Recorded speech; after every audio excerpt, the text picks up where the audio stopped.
Hello students, तो स्वागत है बच्चों आप सभी का on this new YouTube channel of Vedantu, that is Vedantu NCERT solution class 11th and 12th। जैसा कि बच्चों आप सभी को पता है, हमने इस चैनल पे एक नई सीरीज की शुरुआत की है जिसका नाम है 12th बोर्ड एस्पिरेंट सीरीज।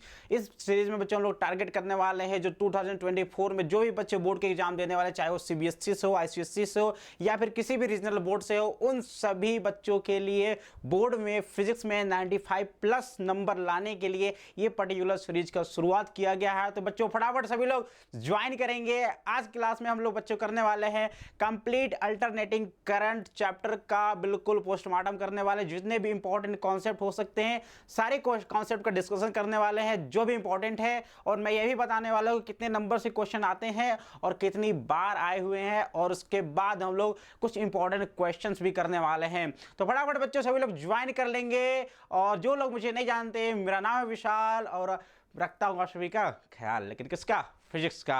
और this is my brief introduction बच्चों कि I have done my BTech from IIT Mandi and I have been awarded an institute silver medal award and I have been teaching the students of both JEE and NEET field from last 2 years। ठीक है, तो this is my brief introduction. तो चलो शुरू करते हैं with the very first topic. क्या है बच्चों? Relation between peak and RMS values. ठीक है, इस पे देखा जाए बच्चों तो ऑफनली आस्क्ड आता है बच्चों 1 नंबर, 2 नंबर, 3 नंबर में प्रश्न आते हैं। 1 नंबर में जो प्रश्न आता है वो सीधे आप सभी को ये फार्मूला पूछ देता है। ठीक है, सीधे आपसे क्या पूछता है? फार्मूला पूछता है, राइट, पीक और आरएमएस वैल्यू के बीच में। और अगर आपसे डेरिवेशन पूछ दे तो बच्चों 3 नंबर में आ सकता है। अगर आपसे न्यूमेरिकल पूछ दे तो वो 1 नंबर या 2 नंबर में आ जाता है, राइट। तो आरएमएस वैल्यू मतलब क्या समझते हैं? तो बच्चों सिंपल से बात ये है कि जो भी आप लोग ऑपरेटर्स घर में खरीदते हैं, जैसे एसी हो गया, कूलर हो गया, पंखा हो गया, टीवी हो गया, राइट, तो उस पर जो वैल्यू लिखा रहता है कि 220 वोल्ट 5 एम्पियर, इतना वोल्ट इतना एम्पियर, तो whatever the value is kept there, written there, that is your RMS value, right है। अगर आपको कोई बोलता है कि आपका ऑपरेटर से 220 वोल्ट सप्लाई पे काम करेगा, मतलब ये that is your RMS value. RMS value का मतलब ये होता है बच्चों कि 220 वोल्ट आरएमएस वैल्यू का एसी जितना खर्चा करेगा बिजली को, जितना काम करेगा, उतना ही 220 वोल्ट का डीसी काम करने वाला है। यानी कि 220 वोल्ट आरएमएस वाला एसी, 220 वोल्ट आरएमएस वैल्यू वाला एसी सेम काम करेगा जो कि 220 वोल्ट डीसी काम करेगा। ठीक है, क्योंकि डीसी वोल्टेज में आरएमएस वैल्यू और पीक वैल्यू सब कुछ बराबर ही होता है। ठीक है भाई, तो चलो तो बात करते हैं हम लोग। क्या हम लोग बात करने वाले हैं भाई यहाँ पे आरएमएस वैल्यूज, पीक वैल्यूज और क्या कहते हैं एवरेज वैल्यूज के बारे में। तो देखो यार, सबसे पहले तो हम लोग बात करते हैं कि अल्टरनेटिंग करंट जो होता है वो क्या होता है बच्चों? ऐसा करंट होता है जो कि जिसका मैग्नीट्यूड और डायरेक्शन टाइम के हिसाब से पीरियोडिकली चेंज होता है। पीरियोडिकली चेंज होने का मतलब ये है कि जैसे कि मैं अगर बोलूं, जैसे कि अगर मैं बोलता हूं बच्चा लोग कि ये देखो, ये जो करंट है, ये करंट देखो plus minus plus minus plus minus plus minus plus, मतलब एक फिक्स अंतराल के बाद, एक फिक्स टाइम पीरियड के बाद प्लस हो रहा है, माइनस हो रहा है, प्लस हो रहा है, सॉरी प्लस हो रहा है, माइनस हो रहा है, प्लस हो रहा है, माइनस हो रहा है, राइट। ठीक है, और मैग्नीट्यूड भी चेंज हो रहा है। ठीक है, 0 था, बढ़ा घटा, बढ़ा घटा, इस तरीके से घट बढ़ रहा है, राइट। लेकिन अगर मैं कुछ इस तरीके से बोल दूं, ऐसे चल रहा है, फिर ऐसे ऐसे कुछ भी चल रहा है ना, तो ये बच्चों अल्टरनेटिंग करंट नहीं है, पीरियोडिकली चेंज होना चाहिए, है ना। एक fix amount, fix period of time के बाद सेम पैटर्न रिपीट होना चाहिए, तो that will be your alternating current. समझ में आया कि नहीं आया? ठीक है, तो इन्हीं का हम लोग बात। अब देखो तुम्हारा इसका मैग्नीट्यूड और इसका डायरेक्शन हमेशा चेंज होते रहता है, इसलिए हम लोग इसका एवरेज वैल्यू निकालते हैं और क्या निकालते हैं? आरएमएस वैल्यू निकालते हैं। समझ में आया कि नहीं आया? क्लियर है यहाँ तक बात? चलिए, तो भाई देखो अपन लोग जो बताते हैं यहाँ पे, है ना, जो भी अपना जो वोल्टेज सप्लाई होता है अल्टरनेटिंग करंट का, उसको हम लोग बच्चों इस तरीके से दर्शाते हैं। और इसका दिखाया जाता है बच्चों V = Vm sin omega T. Vm मतलब होता है maximum voltage sign omega T, और ये किसके बराबर हो जाएगा? I × R के बराबर हो जाएगा। किसके बराबर हो जाएगा? I × R के बराबर हो जाएगा। यहाँ से हम लोग करंट निकाल सकते हैं। अगर आपसे पावर पूछेगा, एवरेज पावर, तो पावर हो जाएगा बच्चों I² R का, ये देखो इसका मतलब ये होता है एवरेज। ठीक है, बाकी अभी हम लोग इसके बारे में भी आगे बात करने वाले हैं। ठीक है, चलिए, तो जो एवरेज पावर निकल के आता है बच्चों वो होता है Im² 2 × R, जहां I है, Im क्या है? I0² 2 × R। या फिर इसको हम लोग इस तरीके से दिखाते हैं बच्चों, Vrms IRMS × cos phi, इस तरीके से भी दिखाया जाता है। समझ में आया? इस तरीके से भी हम लोग इसको दिखाते हैं। क्लियर है? चलो, इसके बाद बच्चों देखो जरा, यहाँ पे देखा जाए तो हम लोग बात करने वाले मैक्सिमम वोल्टेज और पीक वैल्यू के। देखो तो देखो अपने पास है बच्चों, ये वोल्टेज है, ये करंट है। वोल्टेज का ग्राफ कुछ इस तरीके से चल रहा है और करंट का ग्राफ कुछ इस तरीके से चल रहा है, यानी वोल्टेज दोनों जीरो से शुरू हो रहे हैं, 90 में मैक्सिमम हो रहे हैं, मतलब एक साथ चल रहे हैं इनमें, यानी कि इनमें फेज डिफरेंस जीरो है, राइट। वो एक साथ मैक्सिमम हो रहे हैं, एक साथ जीरो, देखो एक साथ जीरो है, एक साथ मैक्सिमम हुआ, एक साथ जीरो हुआ, एक साथ मैक्सिमम हो रहा है। समझ में आ रहा है कि नहीं आ रहा? तो अगर एक साथ जीरो एक साथ मैक्सिमम अगर साथ साथ चल रहे हैं, इसका मतलब ये है कि इनमें कोई भी फेज डिफरेंस नहीं है, फेज डिफरेंस जीरो है। ठीक, समझ में आया? अब उसके बाद बच्चों जो ये वाला वैल्यू होता है इसको हम लोग बोलते हैं मैक्सिमम वोल्टेज, या फिर इसी को हम लोग कहते हैं पीक वैल्यू। क्या बोलते हैं इसको? पीक वैल्यू बोलते हैं। अगर वोल्टेज रहेगा तो वोल्टेज का पीक वैल्यू हो जाएगा, करंट रहेगा तो करंट का पीक वैल्यू हो जाएगा। ठीक है, समझ में आ रहा? क्लियर है?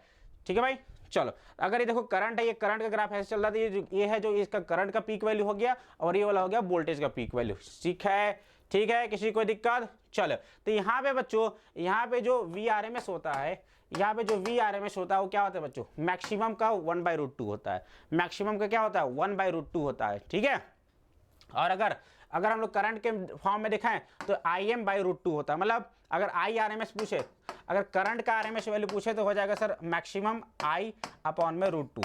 समझ गए? यानी मैक्सिमम करंट का √2 टाइम्स होता है। इसका डेरिवेशन सभी को पता है क्या? इसको सभी लोग डिराइव कर सकते हैं क्या? बताओ जरा, can anyone derive this? Yes sir, बिल्कुल डिराइव कर सकते हैं हम लोग, बहुत इंपॉर्टेंट है, बता ही दे रहा हूँ। देखो भाई, तुमको पता है V = V0 sin ωt होता है क्या? ठीक है, या फिर current I = I0 sin ωt होता है, राइट। अगर आपको किसी चीज़ का RMS पूछा, जैसे VRMS पूछ दिया, इसका मतलब क्या है सर? इसका मतलब है कि सर सबसे पहले स्क्वायर कर दो, V स्क्वायर कर दो, उसके बाद M मतलब मीन ले लो, एवरेज ले लो, उसके बाद R मतलब रूट लगा दो। ठीक है, मैं रूट किधर भेजता हूँ? ये हो जाएगा VRMS whole square = V square, V मतलब V0 sin ωt का होल स्क्वायर, और इसका क्या है भाई? एवरेज है। ठीक है, इसका क्या है? एवरेज लेना है, राइट। अब देखो किसी भी क्वांटिटी का बच्चों एवरेज किस तरीके से दिखाते हैं? किसी भी क्वांटिटी का एवरेज होता है, किसी भी क्वांटिटी का एवरेज होता है Q dt 0 से t तक डिवाइड बाय 0 से t तक dt। ये होता है किसी भी क्वांटिटी का एवरेज निकालने का तरीका, राइट। तो इसका अगर एवरेज आपसे पूछा तो कैसे निकालेंगे भैया? क्या करो, इसको 0 से t तक, ये हो जाएगा V0 square sine square ωt divide और dt डिवाइड बाई 0 से t dt, 0 से t dt। क्लियर है? चलो अब V0 स्क्वायर कॉन्स्टेंट है, बाहर कर दो, dt का इंटीग्रेशन t हो जाएगा, और 0 से t रखेंगे तो कैपिटल T आ जाएगा, राइट। तो V0 स्क्वायर बाई टी क्या हो जाएगा? देखो ये हो जाएगा sir V0 square by T, कितना हो जाएगा? V0 स्क्वायर बाई टी, और साइन स्क्वायर ωt dt का 0 से t में जो इंटीग्रेशन करोगे उसकी वैल्यू t/2 आ जाता है। ठीक है, इसका वैल्यू कितना हो जाता है? t/2 आ जाता है। काट दोगे तो V0 स्क्वायर बाई 2 हो जाएगा।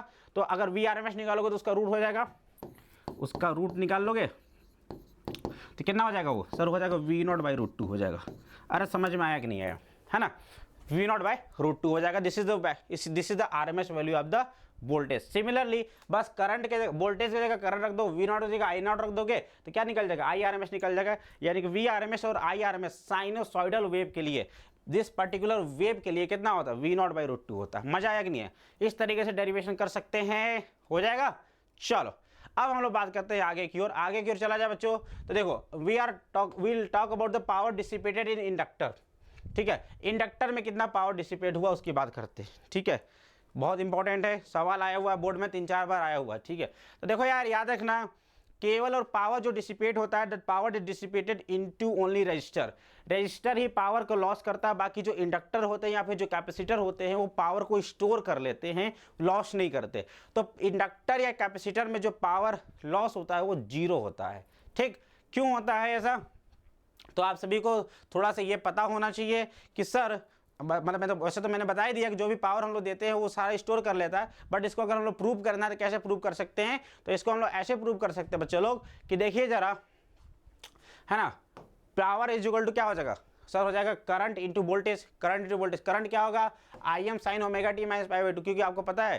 क्योंकि आपको पता है प्योरली इंडक्टर में जो करंट होता है वो 90 डिग्री से लैग करता है। पता होना चाहिए, पता होना चाहिए, ये चीज़ पता होना चाहिए, है ना। तो करंट क्या होता है? π/2 से लैग करता है, तो हो जाएगा sin ωt माइनस π/2, और जो वोल्टेज हो जाएगा वो हो जाएगा Vm sin ωt।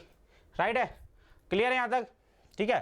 तो यहाँ पे देख सकते हैं ये जो ग्राफ कुछ इस तरीके से चलता है, आपने करंट को π/2 से पीछे कर दिया और वोल्टेज है ओमेगा टी, या फिर आप अगर करंट को साइन ओमेगा टी से लिखते हैं तो वोल्टेज को 90 डिग्री से आगे लिख दीजिए, बात वही है, राइट। तो देख सकते हैं ये जो करंट है ऐसे चल रहा है, करंट 0 शुरू हो रहा है, तो जो वोल्टेज है बच्चों, ये वोल्टेज देखो मतलब मैक्सिमम से शुरू हो रहा है, यानी π/2 से शुरू हो रहा है, राइट। यानी कि जो वोल्टेज है π/2 से आगे है। समझ में आ रहा है कि नहीं आ रहा? वोल्टेज क्या है भाई, π/2 से आगे है, ठीक। अब जब आप इसका क्या करते हैं भैया, जब आप इसको सॉल्व करते हैं तो इसको सॉल्व करेंगे, ठीक है, Im इंटू Vm, अब इस साइन ओमेगा टी माइनस π/2 क्या हो जाएगा, sine omega T minus π/2 basically you can write it as, sir क्या हो जाएगा जरा बताओ, तो ये हो जाएगा सर साइन 90 माइनस थीटा यानी कि कॉस थीटा हो जाएगा, यानी minus cos omega T into sine omega T, ठीक है। अब इसको आप पूरे साइकिल में अगर इंटीग्रेट कर देते हो, पावर पूरे साइकिल में निकालना है, पूरे साइकिल में कितना पावर लॉस हुआ, तो भैया कॉस इंटू साइन हो जाएगा साइन 2 ओमेगा टी, 1/2 कर देना, तो ये हो जाएगा क्या, साइन 2 ओमेगा टी। और साइन 2 ओमेगा टी का बच्चों 0 से टी में इंटीग्रेशन होता है 0। अभी हम लोग इसको एक सवाल के रूप में प्रूव करने वाले, बस इसको इसी तरीके याद रखना कि पावर लॉस जो होता है 2 से 3 नंबर में पूछा जाता है, 0 होता है, ठीक है, ठीक। उसी प्रकार से जो कैपेसिटर में जो पावर लॉस होता है बच्चों, कैपेसिटर में आप सभी को पता होना जो करंट होता है वो करंट 90 डिग्री से आगे चलता है। वोल्टेज साइन ओमेगा टी है तो करंट जो है sign omega t plus 90 degree है। अगर इन दोनों को मल्टीप्लाई कर देंगे तो क्या निकल जाएगा, पावर निकल जाएगा। अरे आई इंटू वी, करंट देखो I M sine 90 plus theta यानी कॉस थीटा, यानी cos omega T into sine omega T, फिर से इसमें आधा, यहाँ वी एम भी कर दो, आधा इंटू 2 से मल्टीप्लाई कर दो साइन 2 ओमेगा टी, और साइन 2 ओमेगा टी का डिफरेंशिएशन इंटीग्रेशन 0। क्यों? क्योंकि भाई साइन का ग्राफ ऐसा चलता है, पूरे साइकिल में देखोगे तो जितना पॉजिटिव एरिया होता है नेगेटिव एरिया, दोनों को जोड़ देंगे तो 0 हो जाएगा। समझ में आया कि नहीं आया? तो sine 2 theta, sine 4 theta, sine 6 theta, कुछ भी बोल लो, पूरा इंटीग्रेशन पूरे साइकिल में अगर बात किया जाए, पूरे साइकिल में इंटीग्रेशन 0 होता है, ठीक। चलो नाउ इम्पीडेंस इन LCR सर्किट, LCR सर्किट में इम्पीडेंस बहुत important, numerical point of view से बहुत इंपॉर्टेंट है, राइट। तो LCR सर्किट की बात किया जाए तो LCR सर्किट की अगर बात करते हैं तो LCR सर्किट कुछ इस टाइप से होता है, ठीक है। LCR सर्किट कुछ इस टाइप से होता है बच्चा लोग, ठीक है, जिसमें क्या अपने पास कैपेसिटर है, इंडक्टर है और R लगा हुआ है, ठीक। तो देखो यार यहाँ पे आप लोग देखिए, ध्यान से देखिए तो आप सभी को पता होना चाहिए कि ये जो वोल्टेज होता है इंडक्टर में जो वोल्टेज होता है वो 90 डिग्री से आगे होता है, और कैपेसिटर में जो वोल्टेज होता है वो 90 डिग्री से पीछे होता है। तो अगर मैं ये बना देता हूँ, क्या ये हो गया बच्चों हमारे पास VR, रजिस्टर में जो वोल्टेज है इससे 90 डिग्री आगे है, देखिए हमारे पास L, और 90 डिग्री इससे पीछे की ओर है C। 90 डिग्री आगे है L, 90 डिग्री पीछे C। तो ये 90 डिग्री आगे है, मतलब ये मान लो 5 है, ये 3 है, तो 5 इधर है 3 इधर है, तो नेट कितना बचेगा 2।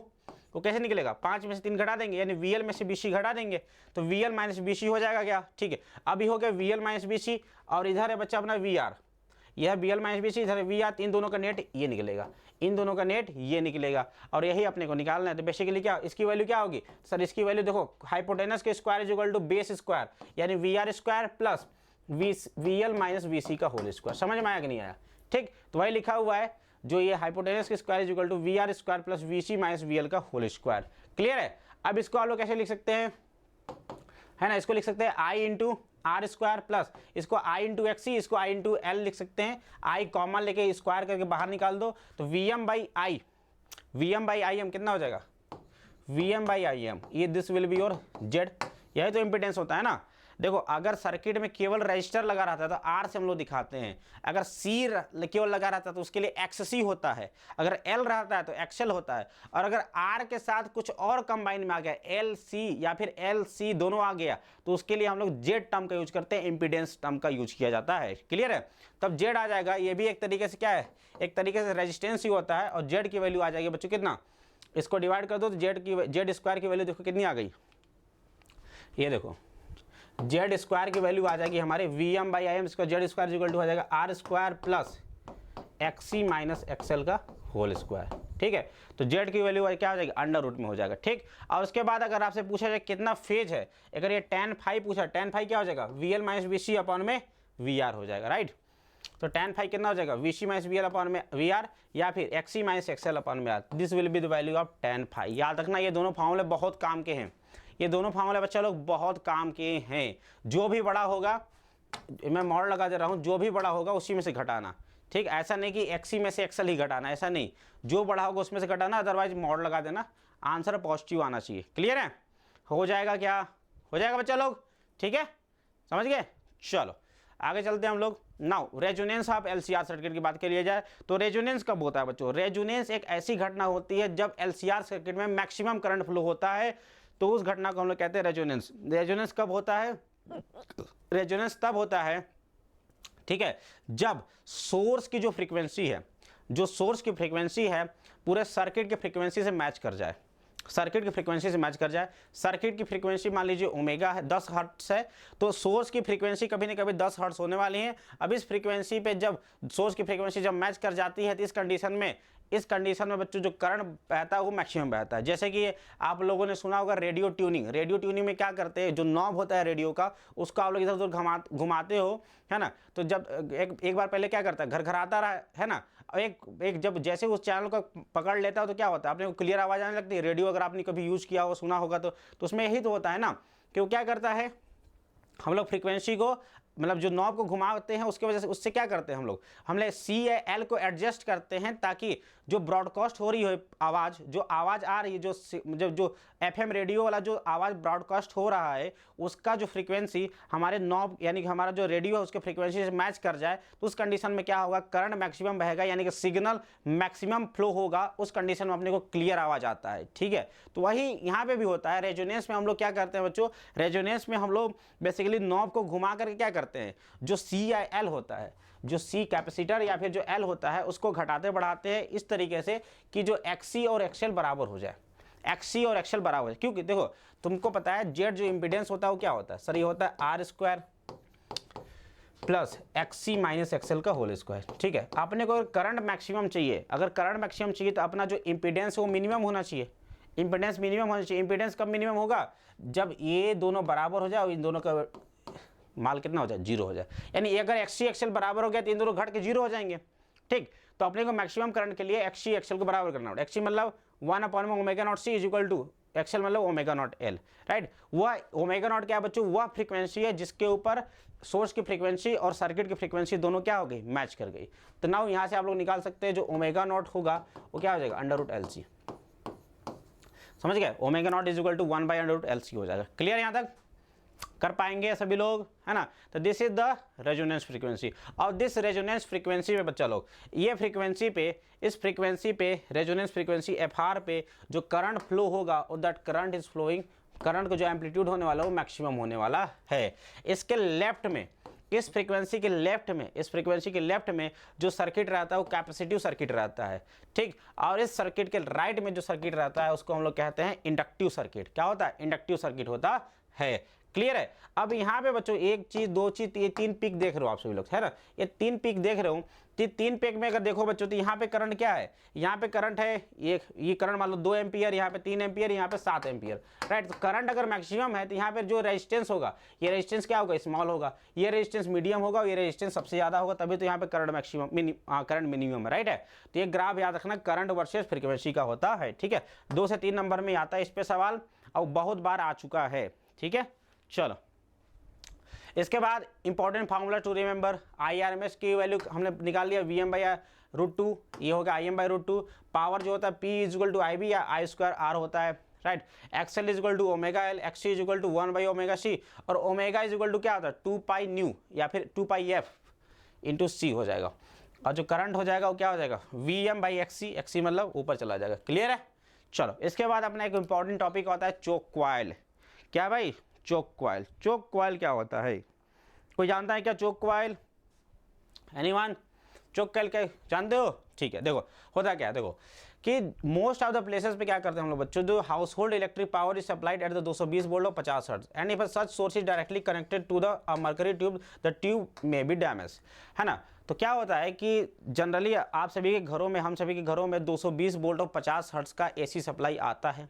ठीक, अगर आप इस सोर्स से डायरेक्टली मर्करी ट्यूब को कनेक्ट करते हैं तो हो सकता है कि हमारा मर्करी ट्यूब क्या हो जाए, फ्यूज हो जाए, खराब हो जाए। ठीक है, हो सकता है कि नहीं हो सकता, हो सकता है, राइट। तो हम लोग क्या करते हैं बच्चों, उसको बचने के लिए क्या उपाय, उससे बचने के लिए ये उपाय है कि जो करंट इसमें फ्लो हो रहा है उस करंट को आप लोग थोड़ा सा मिनिमाइज करो, करंट को कंट्रोल करने की कोशिश करो। करंट को कौन कंट्रोल करता है? करंट को रजिस्टर कंट्रोल करता है, राइट। तो हमने क्या लगा दिया कि इसके रास्ते में देखो, अभी एक एंड यहाँ पे, एक एंड यहाँ पे, राइट। अभी हमने इसके रास्ते पे क्या लगा दिया? इसके रास्ते पे एक रेजिस्टेंस बॉक्स लगा दिया। क्या लगा दिया? रेजिस्टेंस बॉक्स लगा दिया। अब जो करंट बैक हो करके जाएगा वो इस रेजिस्टेंस बॉक्स से होकर जाएगा, यानी कि रेजिस्टेंस आप सभी को पता है पावर लॉस होता है I स्क्वायर R का, बहुत ज़्यादा पावर लॉस हो जाएगा, है ना। तो रेजिस्टेंस पावर लॉस हो जाएगा तो इसमें जो करंट जाएगा वो मिनिमाइज होकर जाएगा, यानी अपना जो ट्यूबलाइट है वो फेल होने से बच जाएगा, ठीक। लेकिन क्या ये चीज़ सही है?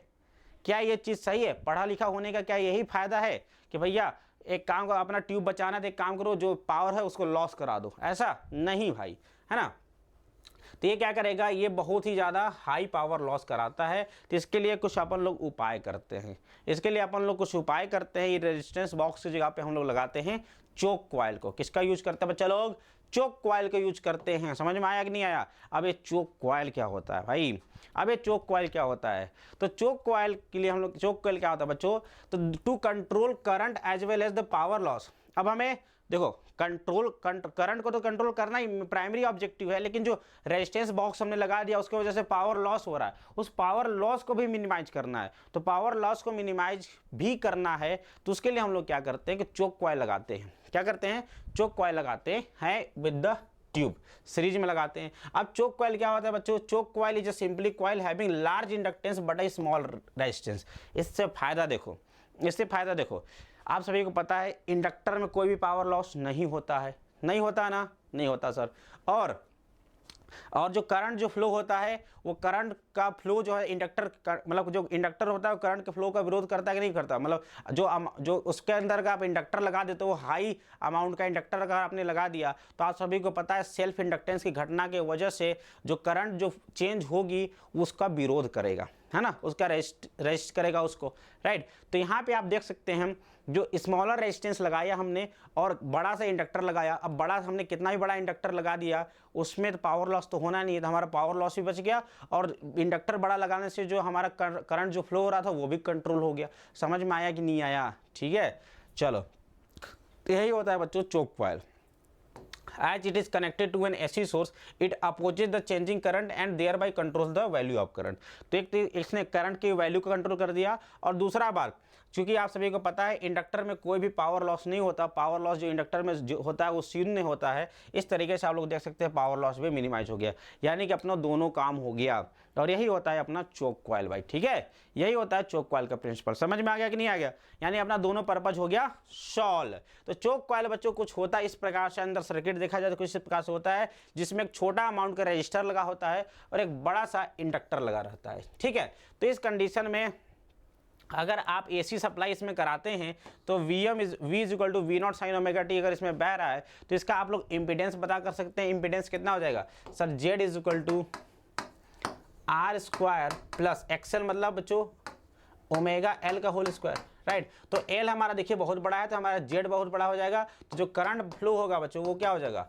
करंट जो फ्लो होगा VM/Z, यानी कि Z ज़्यादा होने की वजह से जो करंट फ्लो होगा वो कम फ्लो होगा, मिनिमाइज होकर फ्लो हो जाएगा, राइट। तो समझ सकते हो इस तरीके से हम लोग चोक कॉइल का यूज किया जा सकता है। और यहाँ पे अगर पावर फैक्टर पूछा जाए कि चोक कॉइल का पावर फैक्टर क्या है, तो चोक कॉइल का पावर फैक्टर होता है बच्चों R/Z।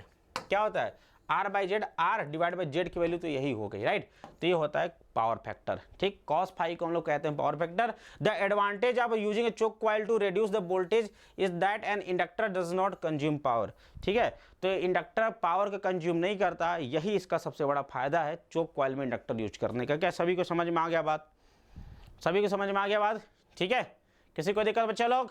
चला जाए आगे, चलो भाई चलते हैं हम लोग आगे। अब बात करते हैं हम लोग कुछ इंपॉर्टेंट क्वेश्चंस की, राइट है। अल्टरनेटिंग करंट के कुछ इंपॉर्टेंट क्वेश्चन की बात करने वाले हैं, कुछ इंपॉर्टेंट क्वेश्चन को सॉल्व करने वाले हैं, कुछ डेरिवेशन भी करने वाले इसी में, क्योंकि ये वन स्टॉप सोल्यूशन रहने वाला है हर चैप्टर का, ठीक है।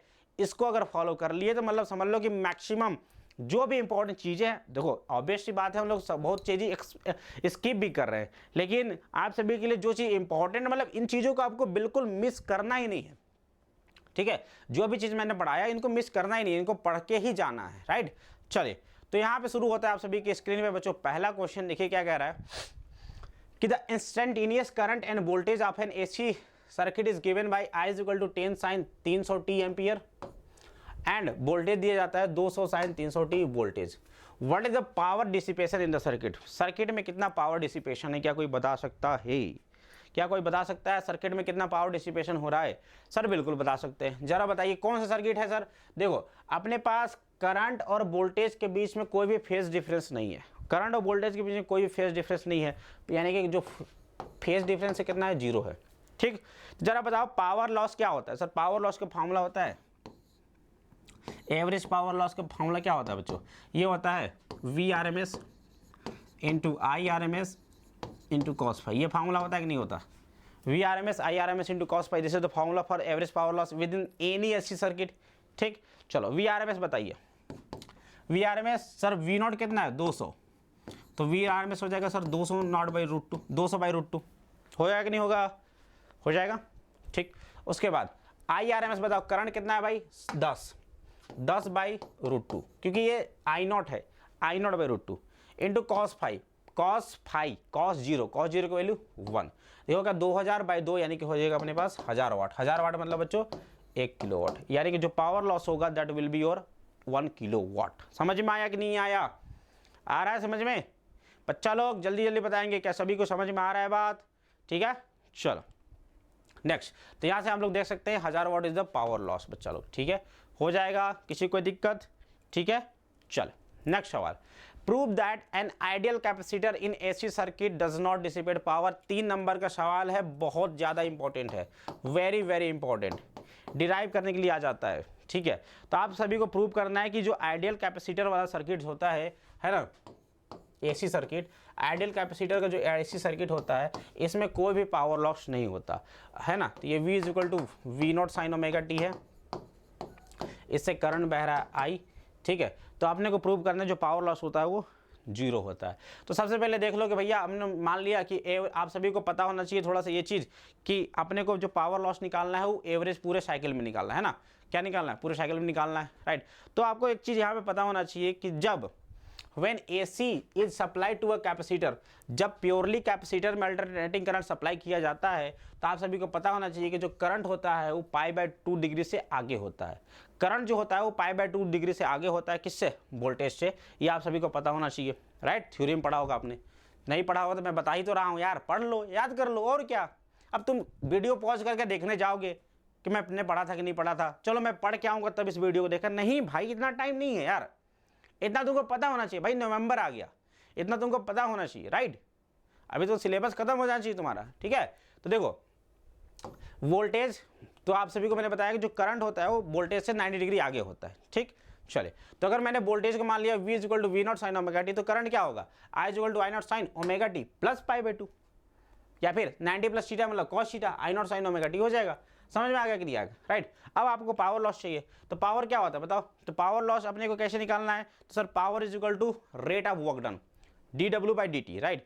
तो work done in circuit in small time dt, circuit के द्वारा चार्ज को फ्लो कराने में कितना वर्क डन किया गया। तो sir work done will be dW is equal to P into dt, power into time. Power क्या होता है? VI/dt, V कितना? V not sine omega T, I क्या है? I not cos omega T dt, right. या फिर V naught I not और आधा से डिवाइड करके लिख दो इसको, sign omega T cos omega T, 2 से गुणा कर देंगे तो हो जाएगा साइन 2 ओमेगा टी। बोलो साइन 2 ओमेगा टी हो जाएगा dt। किसी कोई दिक्कत? चले, ये हो गया हमारा वर्क डन। हो गया क्या? अरे हो गया क्या वर्क डन? ठीक है, स्मॉलर वर्क डन हो गया। द एवरेज पावर डिसिपेटेड पर cycle in the capacitor is, है ना, average power dissipated, average power अपने क्या निकलना है? एवरेज पावर कितना पावर डिसिपेटेड हुआ, राइट। तो एवरेज पावर मतलब टोटल वर्क डन अपॉन में total time, total work done upon में टोटल टाइम। तो टोटल वर्क डन कैसे निकलेगा भाई? 1/t, इसको क्या करो? इंटीग्रेट कर दो 0 से t, जो भी वर्क डन निकला उसको इंटीग्रेट कर दिए, जिसको इंटीग्रेट कर देंगे 0 से t, तो देखो क्या हो जाएगा? V naught I not by 2 बाहर कर दो, t को भी बाहर कर दो, 0 से t sine 2 omega T dt। V naught I not by 2 sine 2 omega t का differentiation integration minus cos 2 omega t divide by 2 omega, 0 से t रख दो, जरा इसमें रख दो, कितना हो जाएगा? 0 आ जाएगा। देखो रखो, माइनस को बाहर कर दो, कितना हो जाएगा? ये 2 ओमेगा को भी बाहर कर दो। 2 ओमेगा के इक्वल टू सभी लोग जानते हैं क्या? 2π/t होता है। Omega is equal to 2π/t जानते हो? चलो 2 इंटू 2π यानी 4π/t इंटू t, समझ रहे हो? 4π/t into t minus cos 0, ठीक है। तो ये देखो टी से टी क्या है, कॉस 4 पाई की वैल्यू, कॉस 4 पाई की वैल्यू कितना 1, कॉस 4 पाई की वैल्यू कितना हो जाएगा 1 माइनस कॉस 0 की वैल्यू 1, 1 माइनस 1 0, यानी ये पूरा माल कितना हो गया शून्य हो जाएगा, ठीक है। तो ये पूरा माल कॉस 4 पाई माइनस कॉस 0, ये पूरा 1 माइनस 1 पूरा माल कितना हो गया 0 हो गया। तो यहाँ से आप लोग देख सकते हैं कि जो एवरेज पावर लॉस आया, एवरेज पावर जो लॉस आया कैपेसिटिव सर्किट में, प्योरली कैपेसिटिव सर्किट में कितना होता है बच्चों, वो होता है सर 0 होता है, क्योंकि आप जो भी वर्क डन बैटरी कर रहा है, whatever the work done is done by the battery is going to be stored as half C V square, half C V square रूप में जाकर कैपेसिटर में क्या हो जाता है स्टोर हो जाता है। समझ में आ गया, हो जाएगा कि नहीं हो पाएगा, हो जाएगा। चलो आगे चलते हम लोग अगले प्रश्न की ओर। सेम टू सेम प्रश्न है, लेकिन अब यहाँ पे प्रूव करना है कि इंडक्टर में भी पावर लॉस 0 होता है, जो अभी तक मैंने बताया है ना, जो मैंने अभी तक बताया, ठीक है, वो यहाँ पे भी प्रूव करना है कि इंडक्टर में जो पावर लॉस होता है वो भी शून्य होता है। चलिए देख लिया जाए। चलो तो क्या करेंगे, यहाँ पे average power associated with inductor की बात करना, राइट, किसकी बात करना, हमें इंडक्टर की बात करना है, ठीक है, इंडक्टर की बात करना है। तो जब एसी सप्लाई, जब कैपेसिटर नहीं बच्चों, जब इंडक्टर में प्रवाहित किया जाता है, इंडक्टर में तो क्या होता है, the current lags behind the voltage by π/2 3। Capacitive circuit में वोल्टेज π/2 से आगे था, इंडक्टिव सर्किट में करंट कैपेसिटिव सर्किट में जो करंट था वो π/2 से आगे था, और इसमें इंडक्टिव सर्किट में जो करंट होता है वो π/2 से पीछे होता है, ठीक। यानी कि अगर हम लोग मान लें, अगर हमारा वोल्टेज का इक्वेशन मान लें बच्चों, V = V0 sin ωt, तो करंट क्या हो जाएगा, I = I0 sin ωt minus π/2, ωt minus π/2, समझ गए नहीं। अब साइन इसको लिखो ωt माइनस π/2, माइनस बाहर ले लो तो ये हो जाएगा π/2 माइनस ωt, और साइन के माइनस बाहर लेंगे तो साइन माइनस जो होगा साइन के बाहर चला जाएगा, और साइन 90 माइनस थीटा क्या हो जाएगा कॉस ωt, लेकिन क्या आ जाएगा माइनस का, राइट। तो ये हो जाएगा I = minus I0 cos ωt, बोलो माइनस I0 cos ωt। तो फिर से सेम इक्वेशन आ गया, बस यहाँ पे निगेटिव रहेगा और कुछ नहीं, बस यहाँ पे निगेटिव रहेगा और कुछ नहीं रहेगा। तो जो dw हो गया P × dt, P कितना हो गया भाई V0 I0 sin ωt cos ωt। अब ये देखो पूरा का पूरा सेम चीज़ है, बस यहाँ पे निगेटिव है, पूरा का पूरा सेम चीज़ है, आधा से मल्टीप्लाई करके, मतलब आधा से मल्टीप्लाई और डिवाइड कर दिया, समझ में आ रहा है कि नहीं आ रहा, ठीक है। अब इसको फिर से इंटीग्रेट करो 0 से t में, 0 से t में इंटीग्रेट करोगे, सब कुछ सेम चीज़ आने वाला रख दोगे तो सब पूरा हो जाएगा 0। बस यहाँ पे अंतर ये था कि यहाँ पे माइनस था पहले से और कुछ भी नहीं है। तो यहाँ पे भी जो है बच्चों देख सकते हैं आप सभी लोग कि जो इंडक्टर में फुल साइकिल में, याद रखना मैं फुल साइकिल की बात कर रहा हूँ, इंडक्टर में भी फुल साइकिल में जो पावर लॉस होता है वो 0 होता है। तो इंडक्टर में जो फुल साइकिल में जो पावर लॉस होता है वो 0 होता है, ठीक है, हो जाएगा एवरीवन, एवरीवन हो जाएगा।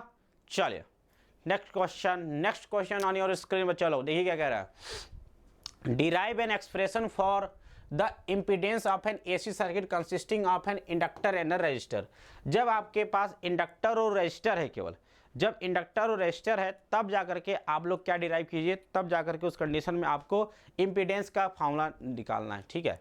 चले तो देखो यार, अपने को क्या करना है कि अपने पास सर्किट है, एक दिख रहा है क्या सभी को, जिसमें कि आर लगा हुआ है, दूसरा एल लगा हुआ, RL सर्किट है, ठीक है, RL सर्किट है, किसी कोई दिक्कत। चलिए इसमें आपने क्या प्रोवाइड किया है, इसमें आपने V = V0 sin ωt, V0 sin ωt का वोल्टेज आपने प्रोवाइड कर दिया, तो कुछ वोल्टेज रजिस्टर में लॉस होगा और कुछ वोल्टेज अपना L यानी कि इंडक्टर में लॉस होगा, तो VR और VL हो जाएगा, ठीक। और आप सभी को पता होना चाहिए, क्या पता होना चाहिए कि जो अगर आप सभी को पता हो कि अगर मैं ये VR को अगर बच्चों इधर ड्रॉ करता हूँ, और तो आप सभी को पता होना चाहिए जो इंडक्टर में जो वोल्टेज होता है वो π/2 से आगे होता है, यानी VL जो हो जाएगा इधर हो जाएगा, VL क्या हो जाएगा भाई इधर हो जाएगा, ठीक है। तो VL इधर है बच्चों, VR इधर है, तो इनका नेट कहीं ना कहीं इधर जाएगा, इनका नेट कहीं ना कहीं इधर जाएगा। ये हो गया बच्चों अपना क्या, ये हो गया अपने पास V नेट हो जाएगा।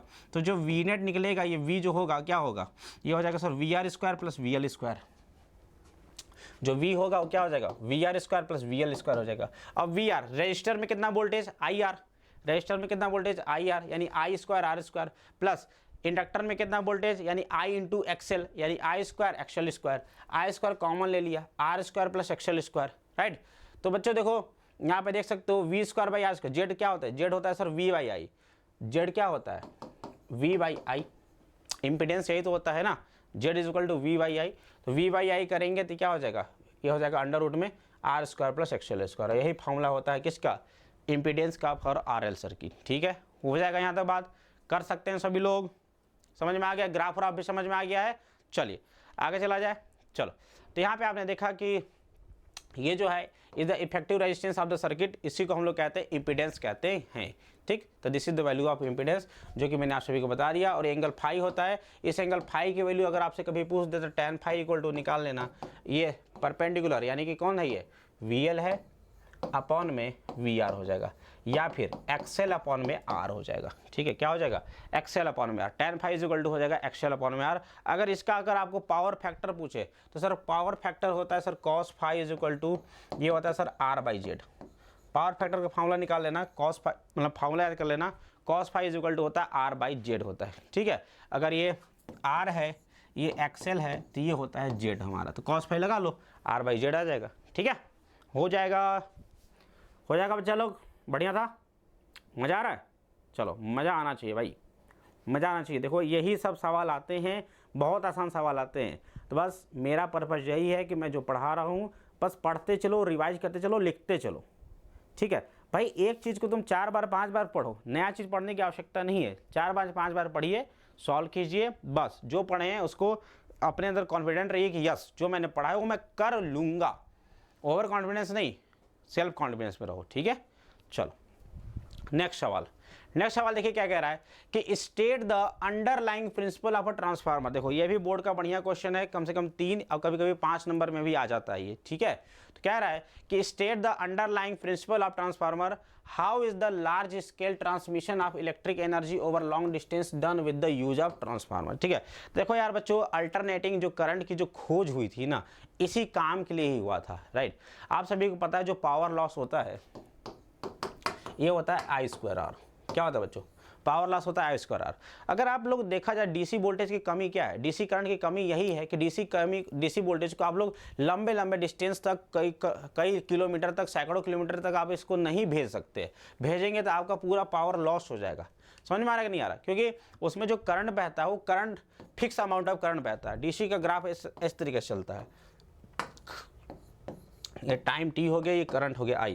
तो इसका अगर ये 5 एम्पियर करंट है तो 5 एम्पियर का ही करंट बहेगा, इसमें कोई भी चेंज नहीं होगा। राइट, तो डीसी करंट में देखो कि 5 एम्पियर हमेशा कॉन्टिन्यूस चलता है। ये 5 के स्क्वायर कर देंगे 25 इंटू तार बहुत लंबा है, जितना लंबा तार उतना ज़्यादा उसका रेजिस्टेंस होगा, तो देख सकते हो कितना ज़्यादा पावर लॉस होगा। समझ में आ रहा है कि नहीं आ रहा। राइट, तो यही दिक्कत थी थोड़ा सा डीसी के साथ कि इसको आप लोग लंबे दूरी तक नहीं भेज सकते। राइट, और अभी आपके घरों में क्या हो रहा है, आपके घर से पावर हाउस पता नहीं कितना दूर होता है ना, बिजली का उत्पादन डैम से या फिर टरबाइन से पता नहीं कहाँ से हो रहा है, और वहाँ से बिजली आपके घरों तक आ रहा है। मतलब कितना दूरी तक इसको हम लोग ट्रांसमिट कर पा रहे हैं। समझ में आ रहा है कि नहीं आ रहा। तो ये पूरा कैसे संभव हो पाया, तो ये पूरा बच्चों अल्टरनेटिंग करंट से संभव हो पा रहा है। ठीक है, क्योंकि अल्टरनेटिंग करंट जो होता है वो पीरियोडिकली उसकी वैल्यू चेंज होती रहती है। ये कांस्टेंट नहीं है कि 5 एम्पियर बह रहा तो 5 एम्पियर बहेगा, उसकी वैल्यू कांस्टेंट कभी मतलब एक टाइम के लिए ही बस 5 एम्पियर होगी, बाकी 5 भी होगी, 4 भी होगी, 3 भी होगी, 2 भी होगी, 0 भी होगी, -1 -2 इस तरीके से भी होगी। मतलब वैल्यू इसकी हमेशा चेंज हो रही है। राइट, तो हमारा जो पावर लॉस होता है वो बहुत ही मिनिमाइज हो जाता है। समझ में आ रहा है कि नहीं आ रहा, क्लियर है। तो इसीलिए हम लोग बच्चों अल्टरनेटिव करंट का यूज करते हैं। ठीक, तो यहाँ पे अपने को बताना है कि ट्रांसफार्मर कैसे काम करता है। तो ट्रांसफार्मर बच्चों देखना, अभी हम चलो बता ही अभी पढ़ते हैं, उसके बाद समझ में आ जाएगा। ठीक है, तो ट्रांसफार्मर की पहले प्रिंसिपल की बात कर लेते हैं, ट्रांसफार्मर का इंट्रोडक्शन की बात कर लेते हैं सबसे पहले। तो एक ट्रांसफार्मर क्या होता है बच्चों, is an electrical device for converting N alternating current at a low voltage into that at a high voltage और वाइस वर्सा। तो ट्रांसफार्मर क्या होता है, एक ऐसा इलेक्ट्रॉनिक डिवाइस होता है जिसका प्रयोग किया जाता है बहुत ज़्यादा लो वोल्टेज को बहुत ज़्यादा हाई वोल्टेज में बदलने के लिए, या फिर हाई वोल्टेज को लो वोल्टेज में बदलने के लिए। ठीक है, दोनों काम इससे हम लोग कर सकते हैं। ठीक है, समझ में आ रहा है कि नहीं आ रहा। जैसे वो जो ऊपर वाला जो तार चलता है बच्चों, उसमें आप जानते हो 11,000 वोल्टेज होता है, बट अपने को घरों में कितना चाहिए, 220 वोल्टेज। तो यहाँ पे हम लोग ट्रांसफार्मर का यूज करके 11,000 वोल्टेज को 220 वोल्टेज में कन्वर्ट करने की कोशिश करते हैं। समझ में आ रहा है। तो देख सकते हो भाई, हमारा जो हमारे घरों में जो भी ऑपरेटर्स लगे हैं that works on the 220 volt. Right, India में 220 वोल्ट और 50 हर्ट्ज पे जो भी ऑपरेटर्स होते हैं वो डिजाइन किए जाते हैं। ठीक, लेकिन अगर मान लो आपके घरों में 11,000 वोल्ट की सप्लाई आती है तो आपके घर में पूरा आग लग जाएगा, इतना तगड़ा होता है। राइट, तो अपने को क्या करना पड़ता है बच्चों, हम लोग ट्रांसफार्मर जगह जगह पे लगाते हैं। वो क्या करता है, हायर वोल्टेज को रिड्यूस करके 220 वोल्ट सप्लाई अपने घरों में देता है। समझ में आ रहा कि नहीं आ रहा, क्लियर है। ठीक है, चलो तो समझ गए। If it increases the input voltage it is called step up transformer, right. तो अगर ट्रांसफार्मर दो टाइप का होता है, अगर आपका वोल्टेज बढ़ा करके देना है इसको, राइट, उधर से 220 आ रहा था, आपको सप्लाई कर रहा है 11,000, तो इसका मतलब ये है कि ये स्टेप अप है, स्टेप अप कर दिया, बढ़ा दिया वोल्टेज को या फिर करंट को बढ़ा के दे रहा है। या फिर अगर जो ट्रांसफार्मर है वैल्यू को घटा दे रहा है, यानी कि 11,000 आ रहा है, उसने घटा करके 220 वोल्ट आपको दिया, तो स्टेप डाउन ट्रांसफार्मर होता है। तो दो टाइप के ट्रांसफार्मर होते हैं, स्टेप अप और स्टेप डाउन, ठीक है।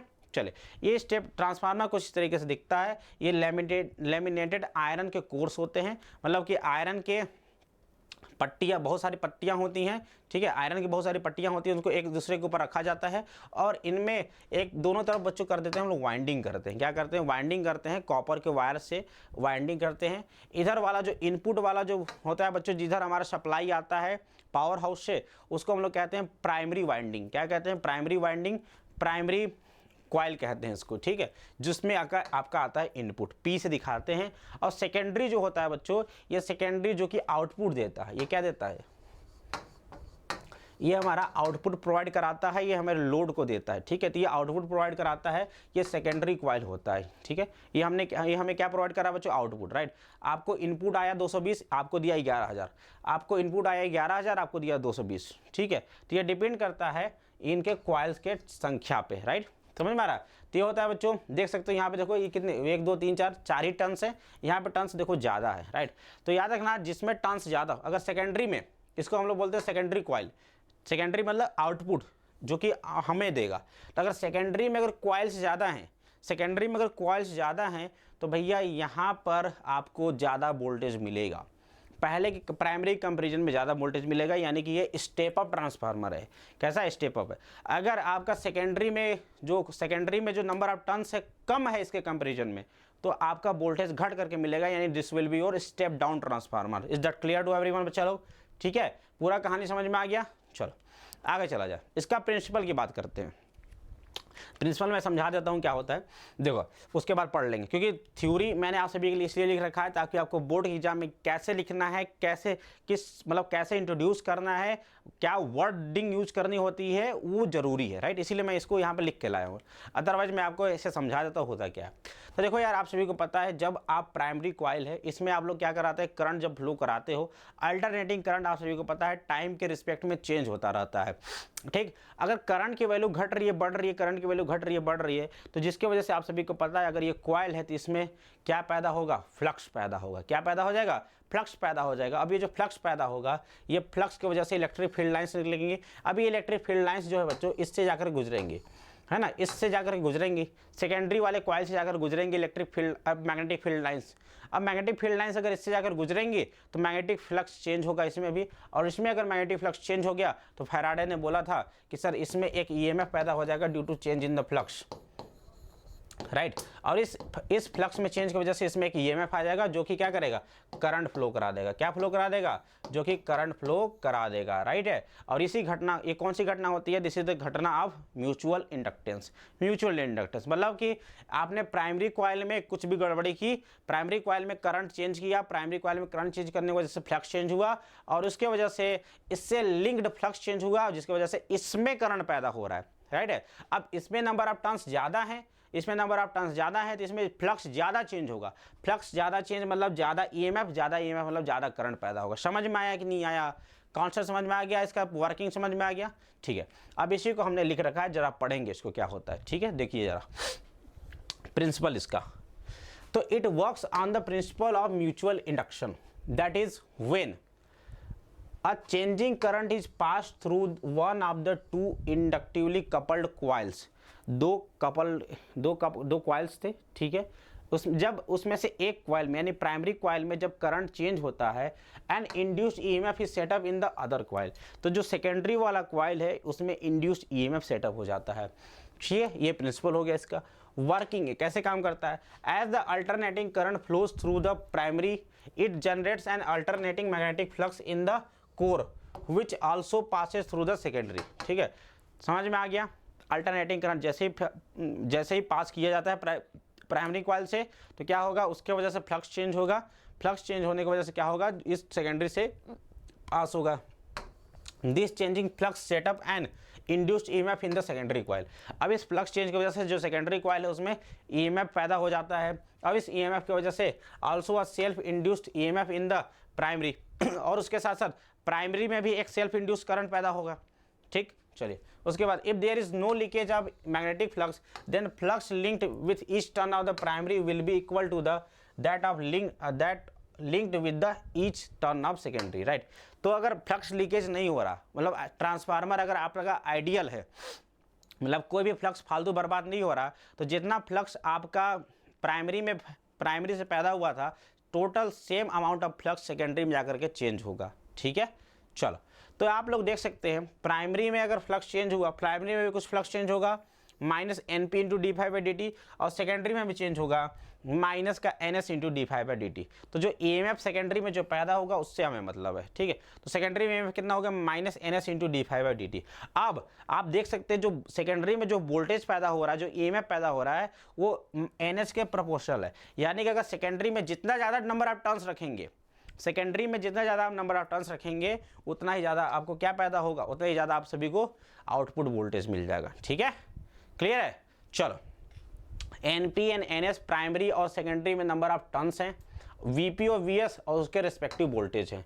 ठीक, अगर इनका रेशियो देखा जाए वीपी अपॉन में वीएस इज इक्वल टू क्या हो जाएगा एनपी अपॉन में एनएस। ठीक है, तो हो जाएगा वीएस अपॉन में VP is equal to NS upon में एनपी हो जाएगा।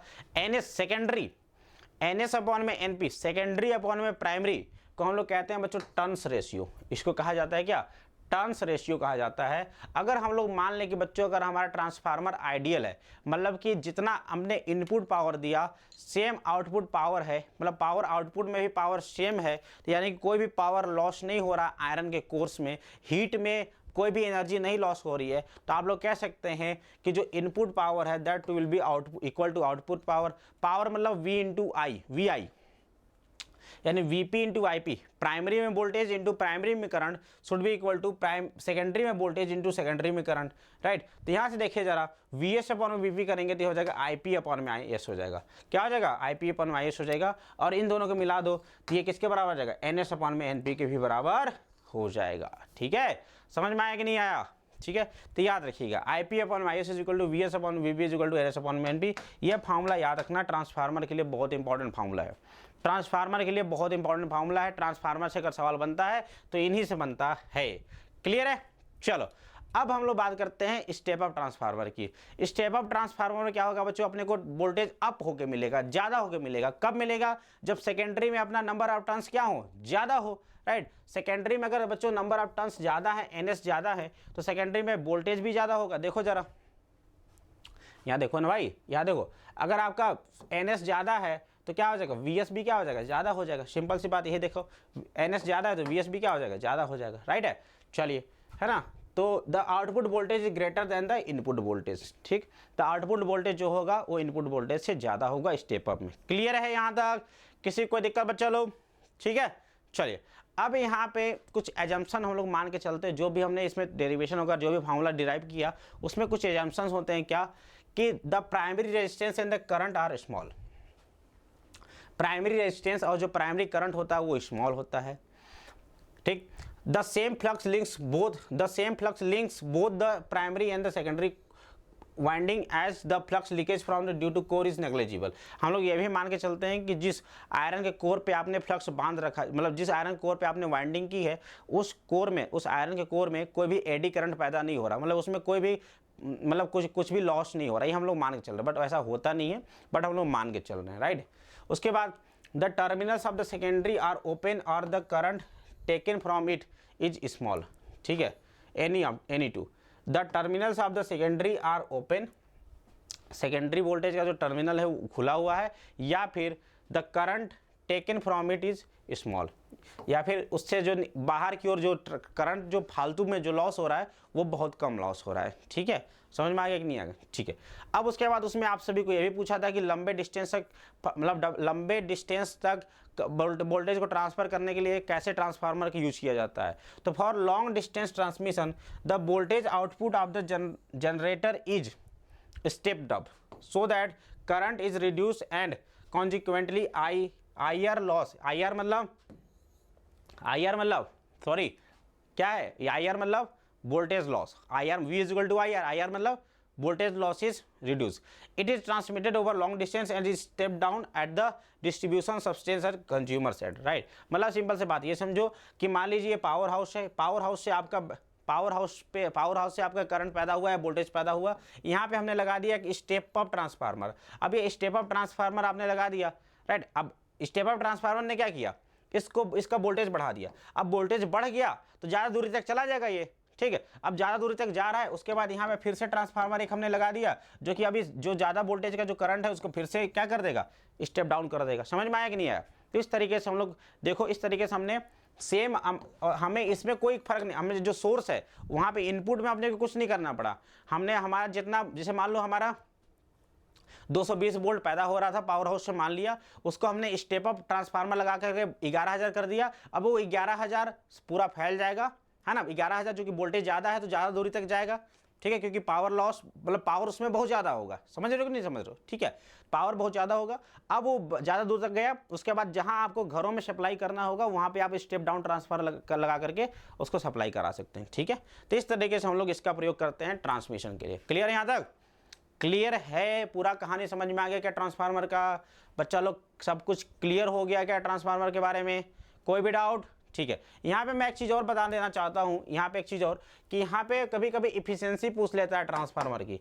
ट्रांसफार्मर की इफिशियंसी मतलब होता है बच्चों की output voltage, output power divide by input power into 100।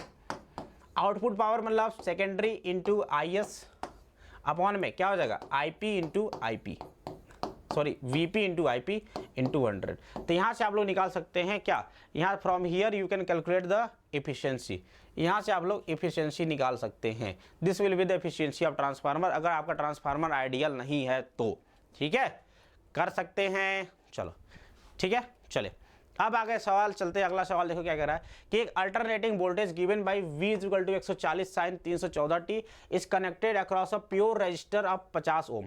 Pure resistor से कनेक्ट किया है, मतलब इस तरीके से,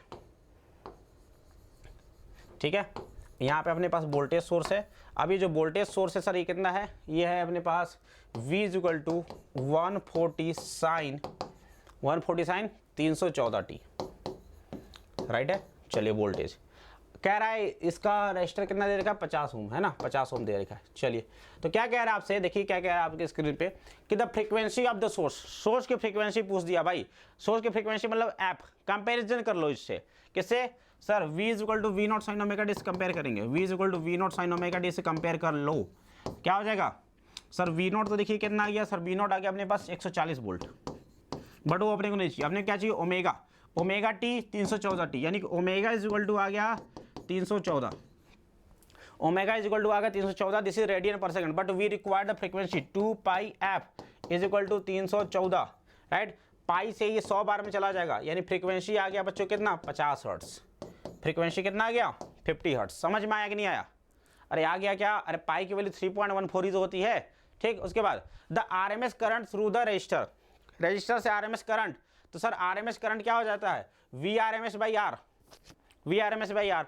तो वी नॉट कितना 140, वी नॉट 140 बाई √2 कर दिया, ठीक है। ये हो गया अपने पास वी आरएमएस, राइट। अब इसमें 50 से डिवाइड कर दो, 50 से और डिवाइड कर दो, राइट। तो ये कितना हो जाएगा 140 बाई √2 डिवाइड बाई 50, सॉल्व कर देंगे तो लगभग 2 एम्पियर के आसपास आंसर आ जाएगा, ठीक है। तो ये 3 नंबर का सवाल है बोर्ड का, याद रखना। किया जा सकता है कि नहीं, कैन एनीवन डू दिस सवाल, सभी लोग इस सवाल को कर सकते हैं, बढ़िया सवाल है, बस तो कुछ भी नहीं है यार, अल्टरनेटिंग करंट चैप्टर में कुछ भी नहीं है, कुछ भी नहीं है, सब कर सकते हो, ठीक है। चला जाए आगे अगले सवाल की ओर भाई, ठीक है। Let us move to the next question बच्चा लोग, चला जाए।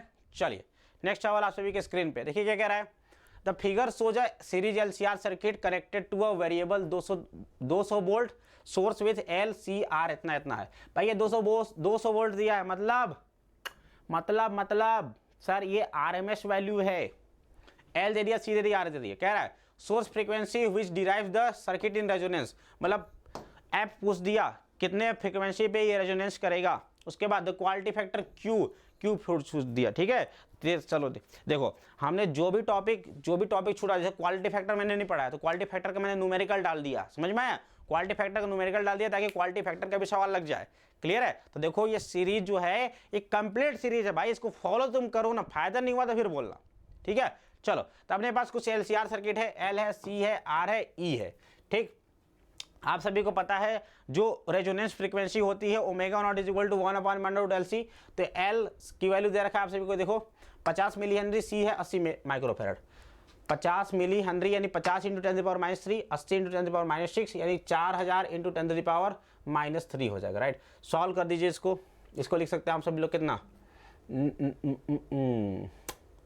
3 और 6 9 हो जाएगा ना भाई, 3 6 9 हो जाएगा। तो 4 × 10⁻6 हो जाएगा, 1/√4 कितना 1/2, इसको हो जाएगा 10⁻3, 10⁻3 ऊपर जाएगा तो 1000 बटा 2 यानी कि 500 रेडियन पर सेकेंड। यानी कि जो ओमेगा नॉट जो फ्रीक्वेंसी है रेजोनेंस के लिए, जो फ्रीक्वेंसी एंगुलर फ्रीक्वेंसी निकला है ये, this is angular frequency 500 radian पर सेकेंड। अगर आपको नेचुरल फ्रीक्वेंसी पूछा है, नॉर्मल फ्रीक्वेंसी पूछा है, तो हो जाता है ओमेगा नॉट अपन में 2 पाई। क्या हो जाएगा, ओमेगा नॉट अपन में 2 पाई, अर्थात ओमेगा नॉट कितना 500 डिवाइड बाई 2 पाई कर देंगे तो लगभग आप सभी का 80 हर्ट्ज के बराबर आंसर आ जाएगा। यानी this will be your resonant frequency, जिसके ऊपर अपना जो करंट होगा वो मैक्सिमम मिलेगा। राइट, क्वालिटी फैक्टर का फॉर्मूला होता है ओमेगा नॉट L/R, है ना। एक बहुत सारे फार्मूले होते हैं इसके, है ना। एक और फार्मूला होता है 1/R √L/C भी होता है, तो इसको भी लगा सकते हैं क्योंकि LCR सबका वैल्यू दे रखा है आपको। अदरवाइज ये भी फार्मूला है ओमेगा नॉट L/R होता है, अगर C रहेगा तो ओमेगा नॉट C मतलब 1/ω0CR भी कर सकते, कुछ भी कर सकते हो, सब बराबर है। ठीक, सॉल्व कर देंगे तो ये आ जाएगा 0.625 हर्ट्ज। कितना हो जाएगा 0.625 आ जाएगा। क्लियर है, हो जाएगा। तो क्वालिटी फैक्टर का फार्मूला ये रख दीजिए, ओमेगा नॉट निकाल ही लिया, L पता ही है, R पता ही है, सबको सॉल्व कर दीजिए तो 0.625 आ जाएगा। तो this is your quality factor. Quality factor से हमें क्या पता चलता है कि आपका जो रेजोनेंस हुआ है वो कितना अच्छे से हुआ है। समझ गए? चल अगला सवाल। अब voltage V is equal to V0 sine EST मतलब sine omega T is applied to a series LCR circuit. Derive the expression for the average power dissipated over a cycle under what condition maximum power dissipated in the circuit. तो आप सभी को बोल दिया कि जो power dissipated होता है उसका फार्मूला डिराइव करने के लिए पूछ दिया ये। ठीक है, चलो भाई किया जाए, क्या फार्मूला डिराइव किया जाए। चलिए, तो आप सभी को पता है जो फार्मूला होता है एवरेज पावर का वो होता है sir VRMS IRMS into cos phi, यही फार्मूला होता है। ठीक है, अब ये formula you need to derive, this formula you need to derive. कैसे करेंगे, चले तो हम लोग LCR सर्किट की बात कर लेते हैं। हमने मान लिया कि जो इनपुट वोल्टेज है वो कितना है भाई, V is equal to V0 sine omega T, और हमने मान लिया कि जो करंट है that is I is equal to I0 sine omega T minus phi. ठीक है, मान लिया +5 भी -5 कुछ भी मान लो। ठीक, +5 या -5 कुछ भी मान सकते हैं, हमें नहीं पता। LCR सर्किट है उसमें आप ये नहीं बोल सकते कि π/2 से आगे है पीछे है। LCR सारे सर्किट कंबाइंड है, वहाँ पे फाई जो निकलेगा वो टाइन फाई से आता है। राइट, तो हमने मान लिया फाई से, तो करंट का फॉर्मूला आ गया I is equal to I0 sine omega T minus phi. तो जो वर्क डन होगा, वर्क डन कितना होगा 0 से t VI/dt, 0 से t VI/dt हो जाएगा। राइट, तो V की value V0 sine omega T, I का value I0 sine omega T minus phi dt। ठीक है, अब इसमें V0 I0 को बाहर कर दो, sine omega T into sine omega T minus phi. इसको फर्दर खोलेंगे आप लोग। ठीक है, इसको क्या करेंगे फर्दर, एक काम करें, एक काम ये कर सकते हैं आप सभी लोग कि इसमें 2 से मल्टीप्लाई करके 2 से डिवाइड कर देंगे। 2 से मल्टीप्लाई करके 2 से डिवाइड कर दो, ये 2 sine omega T into sine omega T minus phi है ना। तो 2 sine theta into cos theta, sorry 2 sine A sine B का फॉर्मूला लगा देंगे। 2 साइन ए साइन बी कब आता है, ये होता है sir cos A minus B minus cos A plus B, cos omega T minus omega t plus phi into minus cos, मतलब चूंकि हमने ये फॉर्मूला लगाया है 2 साइन ए साइन बी का फॉर्मूला ये लगाया है, ये होता है cos A minus B minus cos A plus B, यानी कि omega T minus omega t plus phi minus cos A plus B, यानी कि omega t plus omega T minus phi, तो हो जाएगा 2 ओमेगा टी माइनस फाई हो जाएगा। तो ये हो गया कॉस फाई। ठीक है, कितना हो गया cos phi minus cos 2 omega T minus phi. Right, अब इसको इंटीग्रेट करने की आवश्यकता है। कॉस फाई कांस्टेंट है, इसका इंटीग्रेशन dt के साथ केवल t आ जाएगा, t cos phi minus cos omega t का कॉस का होता है साइन, तो ये जाएगा sine 2 omega T minus five by 2 omega 0 से t। ठीक है, अब इसको इंडिविजुअली सॉल्व करेंगे, इसको 0 से t रखेंगे तो ये हो जाएगा पूरा 0। कितना हो जाएगा पूरा 0 हो जाएगा, तो ये हो गया t कॉस फाई। कितना हो गया भाई t कॉस फाई हो जाएगा 0 से t। राइट है, कितना आ जाएगा 0 से t, 0 से t रख देंगे तो आ जाएगा t साथ में आ जाएगा। ठीक है, 0 से t रख देंगे t साथ में आ जाएगा। तो बेसिकली आप लोग देख सकते हैं कि अपना जो वर्क डन निकल गया, वर्क डन जो निकल गया, वर्क डन कितना हो गया, ये देखो V0 I naught by 2 into cos phi. अपने को चाहिए पावर, साथ में टाइम टी भी है। पावर क्या होता है बच्चों, W by T, total work done upon में total time, this is your average power. तो ये हो जाएगा बच्चों V naught by root two, by 2 को मैं डिवाइड कर देता हूँ, V naught by root two I naught by root two into cos phi. क्या हो जाएगा cos phi, V naught by root two बच्चा लोग V R M S, I naught by root two I R M S into cos phi. Right है, ठीक है, अरे ठीक है कि नहीं ठीक है, इंटू कॉस फाई आ जाएगा। क्लियर है, तो इस तरीके से आप सभी लोग इसको डिराइव कर सकते हैं। तो याद रखना, इसको याद रखना, याद रखोगे क्या, इसको याद रखोगे इसको? ठीक है सर, बिल्कुल याद रखेंगे सर।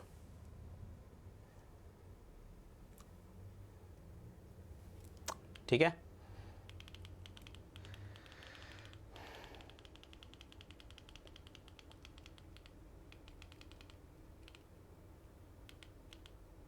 ठीक है, तो यहाँ तक अपन लोग ये फॉर्मूला याद रखेंगे, V R M S I R M S into cos phi आ जाएगा। ठीक है, V R M S into I R M S into cos phi आ जाएगा। This is your formula, this is your formula बच्चा लोग। ठीक है, क्लियर है?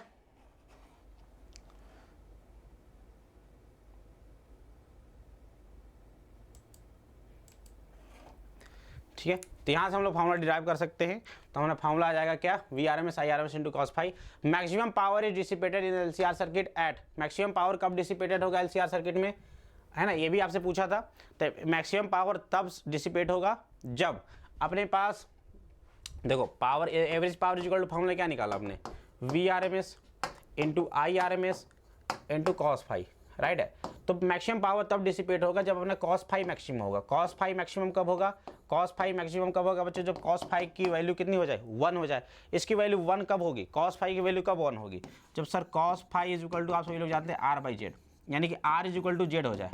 Right, R is equal to Z हो जाए, यानी जो इम्पीडेंस है वो जेड के बराबर हो जाए। जेड क्या होता है सर, सॉरी, जेड जो होता है बच्चों वो कितना होता है, R square plus XL minus XC का होल स्क्वायर। ठीक है, अगर इसको आर के बराबर करना है सर, इसको आर के बराबर करना है, मतलब ये वाला मटेरियल 0 होना पड़ेगा, यानी कि sir XL is equal to XC होना पड़ेगा। राइट, तो रेजोनेंस के कंडीशन में, जब रेजोनेंस होगा उस कंडीशन में एक्सएल माइनस एक्सी की कंडीशन में, मतलब XL is equal to XC की कंडीशन में जो पावर लॉस होगा वो मैक्सिमम पावर लॉस होगा, उस कंडीशन में जो पावर लॉस होगा वो मैक्सिमम होगा। ठीक है, चलिए नेक्स्ट सवाल आप सभी के स्क्रीन पे है ना। चलिए, बढ़िया सवाल है, सीखने वाला सवाल है। देखो क्या कह रहा है, find the RMS value of the potential difference V whose the graph is shown in the figure, जिसका ग्राफ आप सभी को दिखाया गया है। तो RMS वैल्यू निकालना है, इसका RMS वैल्यू निकालना, निकाल सकते हैं क्या, है ना, चलो निकाल देते हैं भाई। RMS वैल्यू क्या होता है, V RMS सर ये होता है पूरे साइकिल में RMS वैल्यू निकालना। ये क्या होता है भाई, वोल्टेज का स्क्वायर कीजिए, उसके बाद मीन ले लीजिए, उसके बाद रूट ले लीजिए, यही तो होता है ना, यही होता है। चलो, तो यहाँ पे देख सकते हैं तुम्हारा ग्राफ कुछ इस टाइप से दिया हुआ है। ठीक है, तो ये शुरुआत वी नॉट है 0 से लेकर t/2 तक, और t/2 से लेकर t तक 0 है। ठीक है, तो इसका RMS वैल्यू निकालना, कैसे निकालेंगे सर, देखो ऐसे सर, अपने को क्या चाहिए, वी आर एम एस हो जाएगा सर बेसिकली देखो क्या हो जाएगा, अपने को वोल्टेज निकालना, वोल्टेज स्क्वायर। तो देखो वी नॉट स्क्वायर है अपना, वी नॉट स्क्वायर है कहाँ तक, 0 से t/2 तक, 0 से t/2 तक dt, 0 से t/2 तक dt प्लस t/2 से t तक कितना है, 0 है, डिवाइड बाय पूरा टाइम t, और इसका क्या कर लेंगे, रूट ले लेंगे। ठीक है, तो देखो इसको सॉल्व करो, तो ये हो जाएगा वी नॉट स्क्वायर कॉन्स्टेंट हो गया, ये हो जाएगा t/2 divide by t। Right है, तो t से t कैंसिल, तो हो जाएगा बच्चों वी नॉट बाई रूट 2 आ जाएगा। ठीक है, तो इसका भी जो RMS वैल्यू आएगा वो कितना हो जाएगा, वी नॉट बाई रूट 2 हो जाएगा। क्लियर है, तो आंसर कितना हो जाएगा, वी नॉट बाई रूट 2, यानी कि 1/√2 हो जाएगा। कहाँ गया, ये वी नॉट बाई रूट 2 हो जाएगा। क्लियर है, यहाँ तक कर सकते हैं सभी लोग, बताओ जरा, हो जाएगा, हो जाएगा बच्चे लोग, V naught by root 2 is the correct answer. ठीक है, चलिए अगला सवाल, नेक्स्ट सवाल आप सभी के स्क्रीन पे, अगला सवाल आप सभी के स्क्रीन पे बच्चा लोग देखो क्या कह रहा है कि as shown in the figure the value of the RMS current is 2.2 ampere, the power factor of the box. इस बॉक्स का पावर फैक्टर पूछा है, बॉक्स का पावर फैक्टर। सबसे पहले मुझे बताओ पावर फैक्टर क्या होता है sir, power factor cos phi होता है, जिसकी वैल्यू होती है सर R/Z। क्या होता है, R/Z। ठीक, R कितना सर 100 है, Z कितना हो जाएगा, निकाल लीजिए, निकाल लो जरा, R डिवाइड बाई क्या हो जाएगा, Z मतलब सर ये हो जाएगा R² प्लस क्या है C है, तो इसका हो जाएगा XC। एक्स सी का square, this is your power factor. अब यही अपने को चाहिए सर। ये कब निकलेगा? जब अपने को देखो आर तो पता है 100, एक्स सी चाहिए। एक्स सी का फॉर्मूला क्या होता है सर? एक्स सी होता है sir omega C. X C is basically sir omega C, right? X C is equal to omega C. अभी एक्स सी कैसे? ओमेगा सी चाहिए अपने को। देखो अपने को सी की वैल्यू पता है क्या? नहीं पता। ओमेगा पता है बट सी की वैल्यू नहीं पता। कैसे कर सकते हैं सर? उसके लिए अपने को करना पड़ेगा, करंट दे रखा है अपने को, ठीक है? देखो क्या दे रखा है, RMS value of the current 2.2 ampere. I R M S is equal to 2.2 is equal to क्या हो जाएगा बताओ? ये हो जाएगा sir V R M S by Z, ठीक? तो ये 2.2 जो होगा sir, V R M S कितना है? देखो वोल्टेज कितना है? 220 वोल्ट। ये हो गया 220 वोल्ट। और ये जो करंट बह रहा है भाई, ये जो करंट 2.2 एम्पियर बह रहा है आई आर एम एस, ये पूरे सर्किट में बह रहा है, यानी पूरे सर्किट का जेड निकालना पड़ेगा, राइट? पूरे सर्किट का जेड निकालना पड़ेगा। तो जेड इज इक्वल टू पूरे सर्किट का एलसीआर सर्किट क्या होता है sir? R square plus X C minus XL का होल स्क्वायर, यही तो होता है सर, ठीक है? चलो तो देखो यहाँ से निकाल लो, अपने को आर तो पता है, एक्स सी निकाल लो।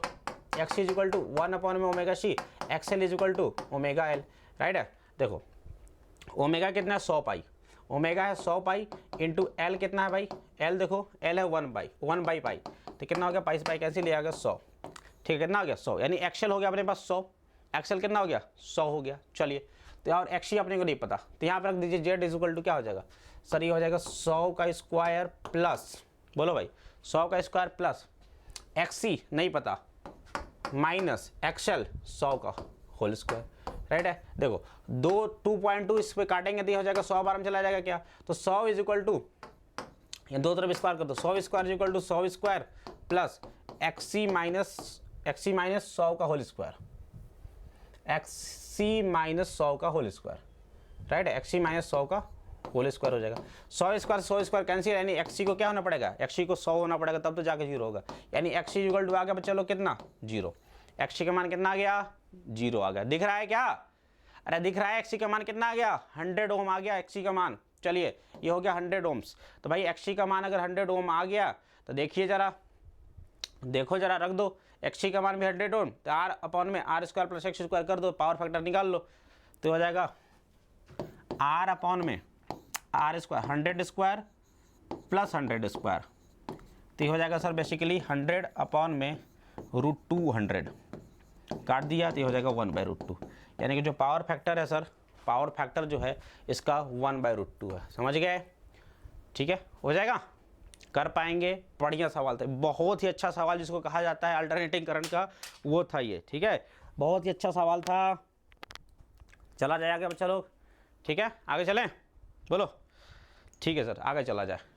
नेक्स्ट सवाल आप सभी के स्क्रीन पे, जो कि आई थिंक लास्ट क्वेश्चन भी आप सभी के लिए। लास्ट क्वेश्चन ट्रांसफार्मर से, बहुत बढ़िया सवाल। देखिए, एक transformer having efficiency of 90% is working on 200 volt.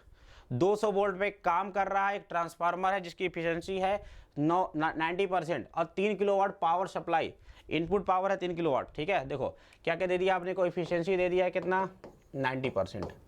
ठीक, इनपुट पावर कितना है भाई, इनपुट पावर देखो 3 किलोवाट, मतलब मैं लिख देता हूँ 3000 वाट, राइट। उसके बाद इनपुट वोल्टेज यानी कि प्राइमरी वोल्टेज, प्राइमरी वोल्टेज है अपने पास 200 वोल्ट। ठीक है, इतना दे रखा है। उसके बाद देखो क्या दे रखा है, ठीक है, आपको दे रखा है if the current in secondary, secondary में करंट दे दिया IS 6 एम्पियर, राइट। चलो, तो find the voltage across the secondary coil, VS पूछ दिया और IP पूछ दिया भाई, VS पूछ दिया और IP पूछ दिया, अरे भाई इससे आसान सवाल कुछ हो सकता है क्या, कुछ हो सकता है क्या इससे आसान सवाल? नहीं सर। देखो आप सभी को पता है, आप सभी को एफिशिएंसी दे दिया है, एफिशिएंसी 90% यानी कि 90/100। इन आउटपुट पावर मतलब सेकेंडरी अपॉन में IS divide by VP into IP। क्या यही होता है? लास्ट में मैंने फॉर्मूला बताया था एफिशिएंसी का, याद रखो, है ना, इंटू 100 होता था, 100 को मैंने इधर कर दिया। चलो, तो ये हो गया sir 9/10 is equal to, secondary voltage नहीं पता बट सेकेंडरी में करंट अपने को पता है 6 एम्पियर।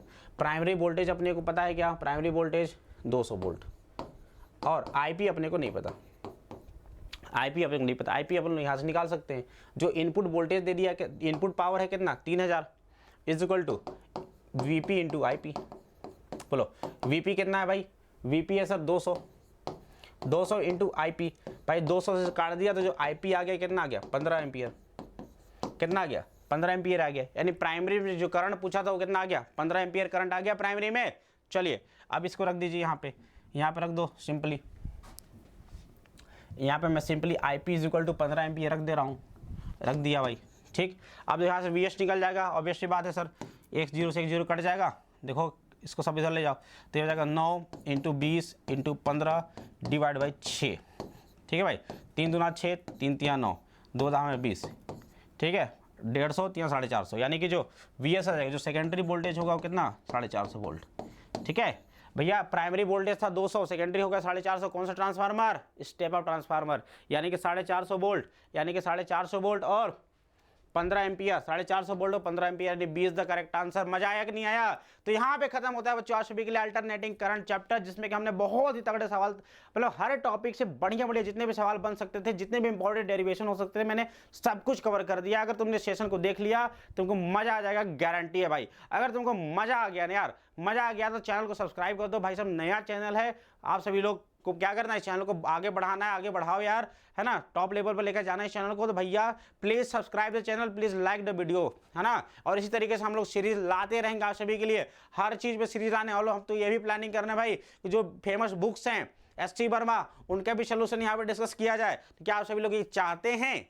अगर ये चाहते हैं तो भैया चैनल को सब्सक्राइब कर दो, वीडियो को लाइक कर दो, वीडियो को शेयर कर दो यार। मिलते हैं हम लोग नेक्स्ट सेशन में, तब तक के लिए बाय बाय, टेक केयर, पढ़ते रहें बच्चा लोग।